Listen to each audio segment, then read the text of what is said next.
As you know, I did a video on my niece who shot herself on November 10th, and we buried her on November 17th. It's been a hard time for me since then. She had so much of life ahead of her, and I have a lot of questions. I think I kind of know, but I'm not sure. You never can really be sure. All I know is that she's gone and she's not coming back. And I can't ask her why she did it. But I spent a lot of time with her when she was growing up and, in her early 20s before she married and had, more children.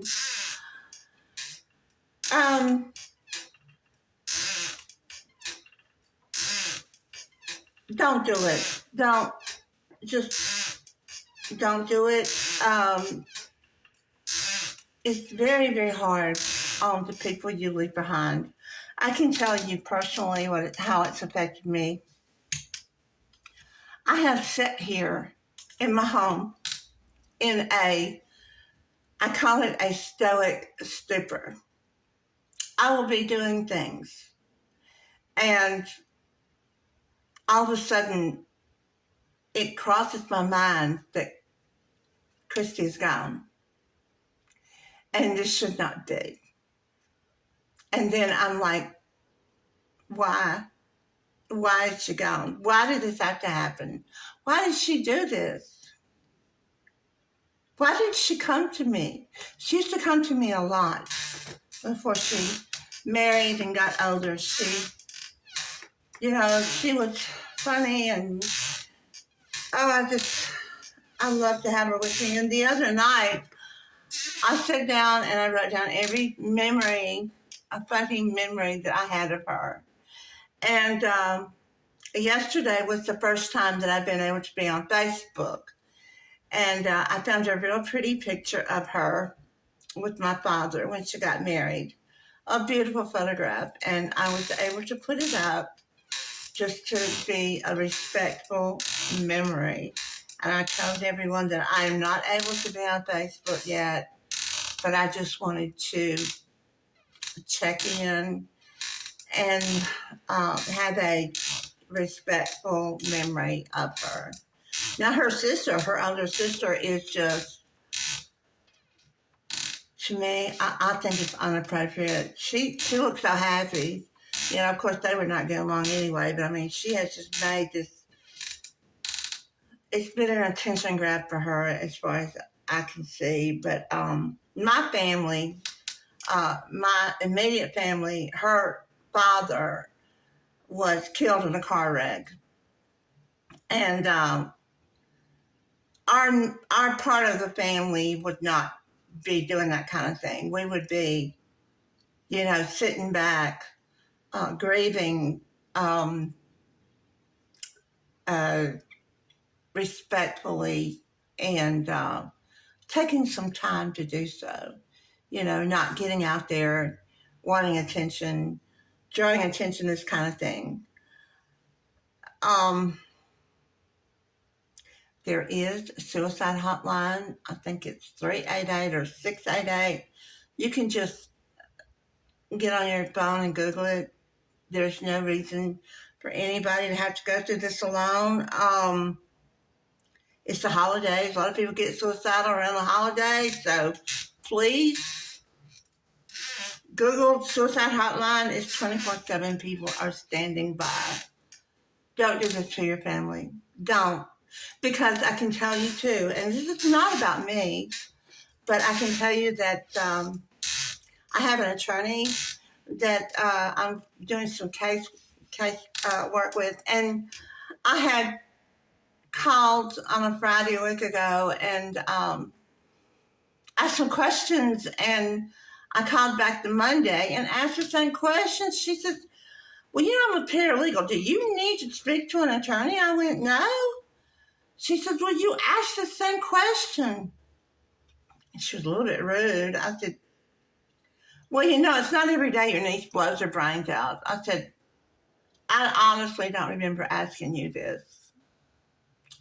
And also, I've been called in to serve on a jury. So I don't know how I did this on that same Friday. I called this number, and God, where did I get it from? I called it back, and I'm like, well, where? I don't. Anyway, my address had changed, and she said, well, you've got to do this and get it right, and she said, you should have a pink and a green piece of paper. I said, no, I just have two white pieces of paper. She said, you called the federal. She said, you must be at the state circuit. And I was. And I'm like, well, where did I get this number from? I honestly do not remember where I got that number from, but that's the number I called because I called it back. So I'm having to take things a little bit slower. I hired my personal assistant to be with me an extra day, but even that is getting on my nerves a little bit. I've really appreciated my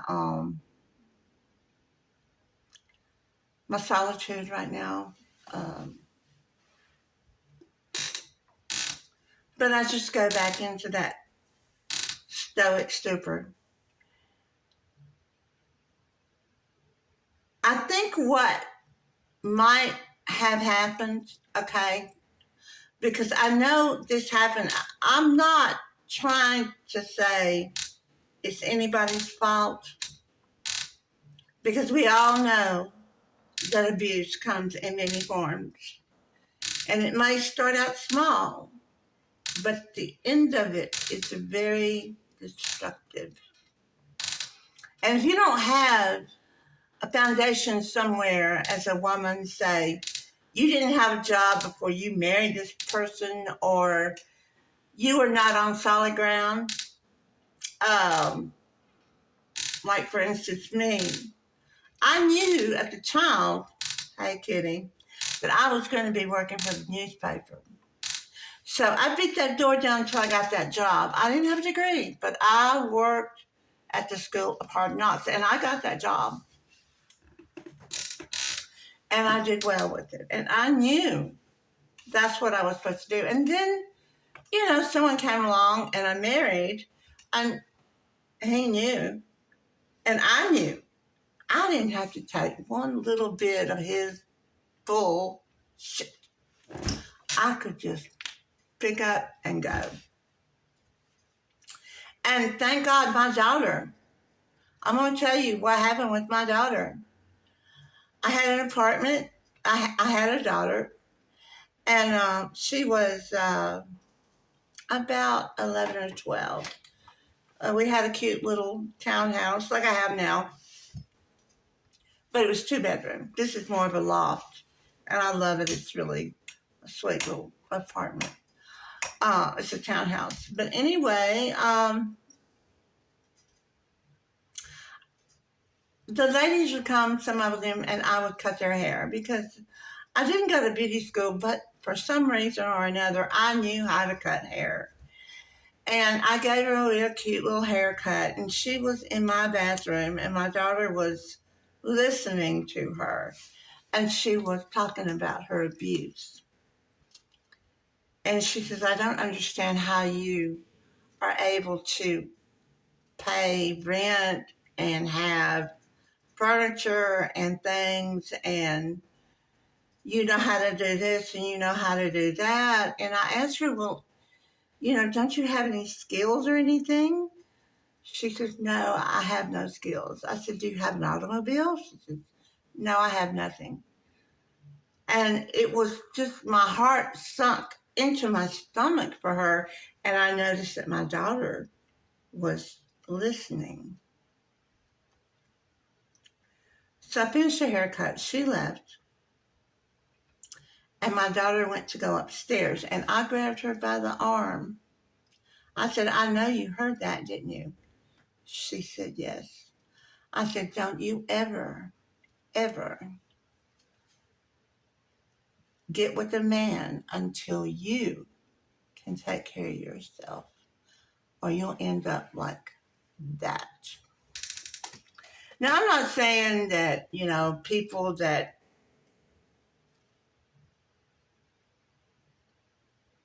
don't have a job or foundation will end up like, because some people have very supportive families, but if you don't have a supportive family, you don't live near a family, then yeah, you really need to say, hey, I need to take care of myself.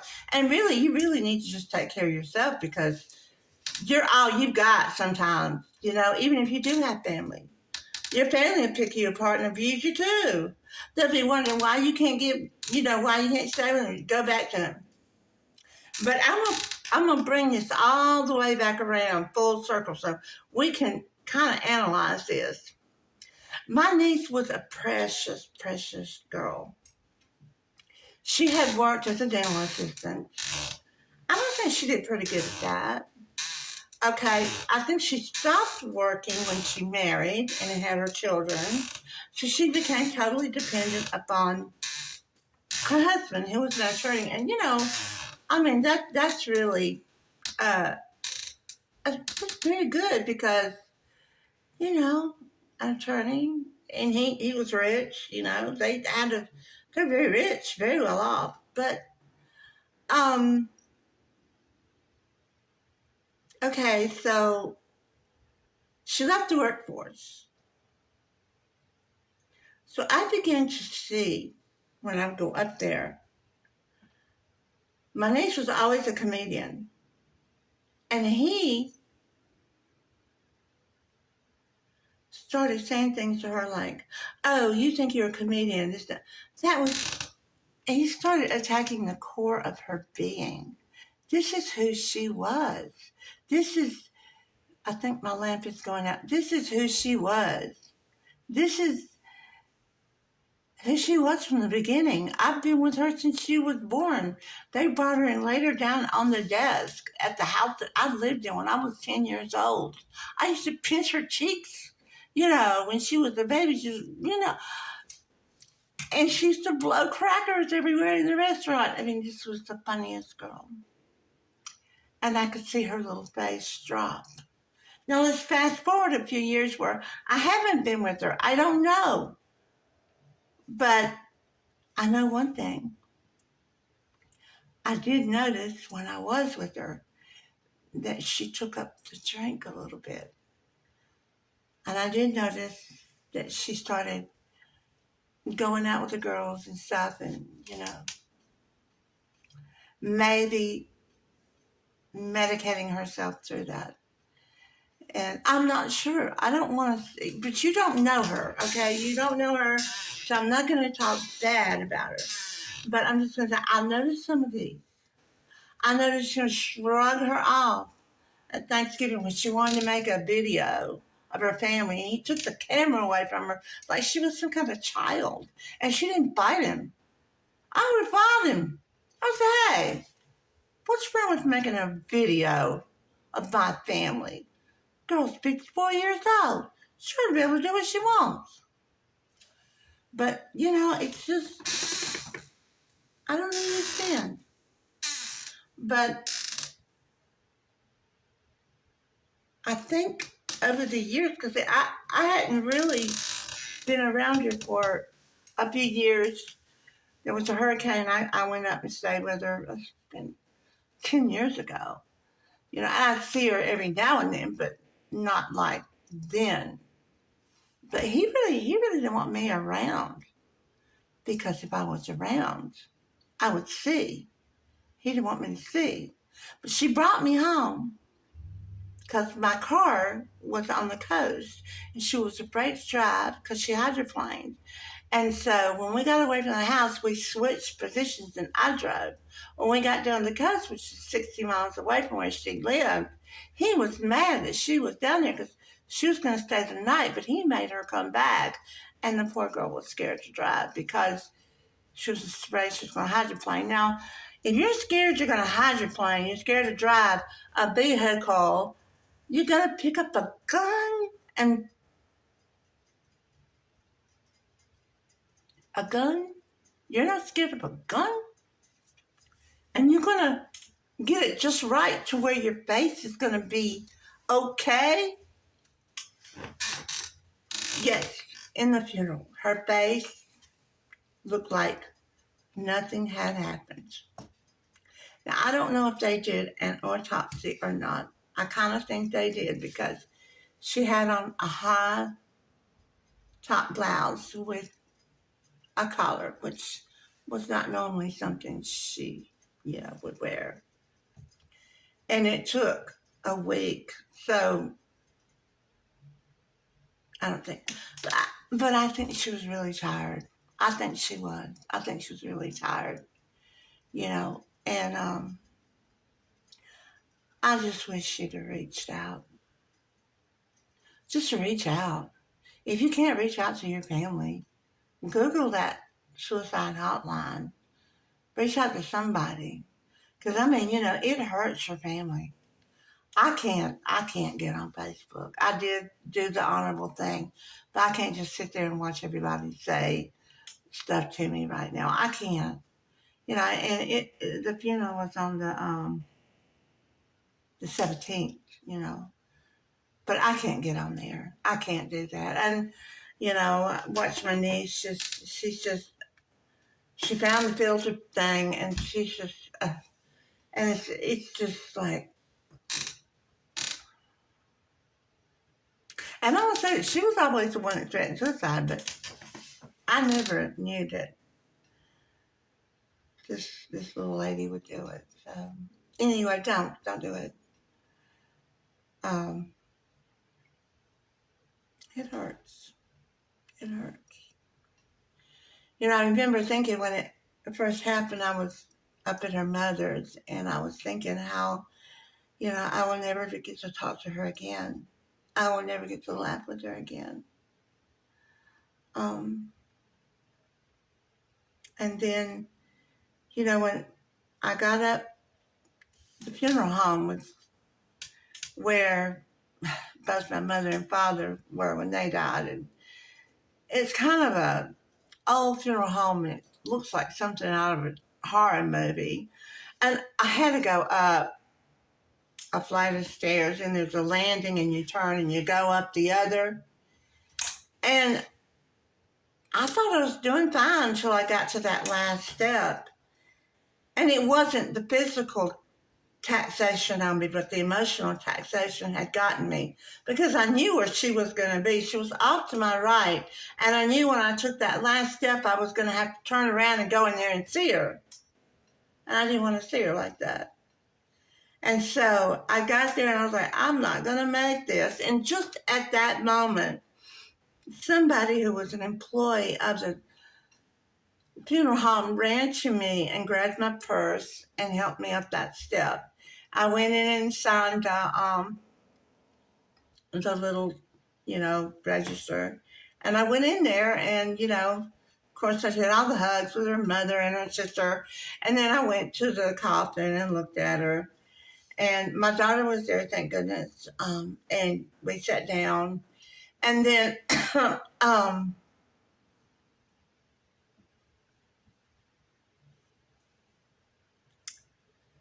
her husband came over and he said 3 things to me. He said, she didn't want to hurt anyone. She was overwhelmed and she was impulsive. So basically, he knew exactly what she was thinking. I have a lot of questions I would like to ask, but I probably will never get to ask them since I've kind of separated myself from that part of the family, which really isn't, well, I love my sister-in-law still, but she's remarried. She remarried within a year after my brother was killed in a car wreck. But it's okay. She really needed somebody to help her. But they're just different. They're just different. You know, everybody's different. So, but yeah, if you're thinking, I know the holidays are bad, but look at me. I mean, look at me. I'm still screwed up over it. I could make a video and do a professional video, but I can't.